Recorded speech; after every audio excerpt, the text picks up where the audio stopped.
പത്തനംതിട്ട തണ്ണിത്തോട് കാട്ടാനയും കുട്ടിയാനയും ജനവാസ മേഖലയിൽ തുടരുന്നു. വെള്ളിയാഴ്ച രാത്രി മുതലാണ് കല്ലാറ്റിന് സമീപം കാട്ടാന എത്തിയത്. അതേസമയം ആശങ്കപ്പെടേണ്ട സാഹചര്യമില്ലെന്ന് വനം വകുപ്പ് ഉദ്യോഗസ്ഥർ അറിയിച്ചു. വെള്ളിയാഴ്ച രാത്രി മുതലാണ് തണ്ണിത്തോട്ടിൽ വനമേഖലയോട് ചേർന്ന് കടന്നുപോകുന്ന റോഡിന് സമീപത്തെ കല്ലാറ്റിൽ പിടിയാന നിലയുറപ്പിച്ചത്. ഇന്ന് പുലർച്ചെ ആന തിരികെ വനമേഖലയിലേക്ക് കടന്നെങ്കിലും രാവിലെ കുട്ടിയാനയുമായി തിരികെ എത്തുകയായിരുന്നു. ആനകൾ റോഡിലേക്ക് പ്രവേശിക്കാനുള്ള സാധ്യത കണക്കിലെടുത്ത് വനപാലകർ പടക്കം പൊട്ടിച്ചുവെങ്കിലും ഉൾവനത്തിലേക്ക് തുരത്താനായില്ല. നിരീക്ഷണം തുടരാനാണ് വനപാലകരുടെ തീരുമാനം. നമ്മളിപ്പം നമ്മുടെ കോന്നി RRT സംഘം എത്തിയിട്ടുണ്ട്. ഉന്നത ഉദ്യോഗസ്ഥരെല്ലാം പറഞ്ഞ പേര് നമുക്ക് എന്തായാലും ഇത് നിരീക്ഷിച്ചുകൊണ്ടിരിക്കുകയാണ്. ഇത് നിലവിൽ പ്രശ്നങ്ങളൊന്നുമില്ല, ഇപ്പോൾ നിലവിൽ സുരക്ഷിതമാണ്. പിടിയാനയ്ക്കും കുട്ടിയാനയ്ക്കും ആരോഗ്യ പ്രശ്നങ്ങളില്ലെന്നാണ് നിരീക്ഷണത്തിന് ശേഷം വനം വകുപ്പിന്റെ മൃഗഡോക്ടർമാർ അറിയിച്ചത്. ആനകളെ ജനവാസ മേഖലയിൽ നിന്ന് അകറ്റി നിർത്താനുള്ള ശ്രമമാണ് വനം വകുപ്പ് നടത്തുന്നത്.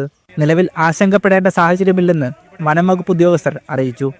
മീഡിയ 1 പത്തനംതിട്ട.